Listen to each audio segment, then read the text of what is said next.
7 बेटे थे, एक बेटा शहीद हो गया खतीब साहब। इस्लाम का दीनी काम करता था, वो कोई जो ना रेगुलर फौजी नहीं था कि वो जाकर उनसे लड़ता था, लेकिन उन्होंने बुज़दिलाना हमले में तमाम बच्चों को शहीद कर दिया। छोटे बच्चों को और मुसाफिरों को गाड़ी से उतार कर शहीद कर रहे हैं। इसके लिए चाहिए कि फौज और मुकम्मल तौर पे हुकूमत इनके खिलाफ कार्रवाई करे और इनको ख़त्म करें। हम इस्लाम के लिए और पाकिस्तान के लिए हर वक्त कुर्बानियाँ देने के लिए तैयार हैं। मेरा ताल्लुक कोयचा बलूचिस्तान से है। मुल्क की हिफाजत करने के लिए आया हूँ। हमें अपनी वर्दी के ऊपर फ़ख्र है।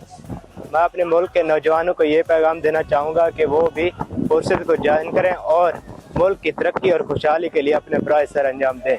यहाँ पे हमने नौजवानों का जज्बा देखा है, बहुत ही माशाल्लाह बहुत पुरजोश थे और हमें बहुत अच्छा लगा है, बहुत एक्साइटमेंट हुई है और एक हुब्बुल वतनी का एक जज्बा पैदा हुआ है।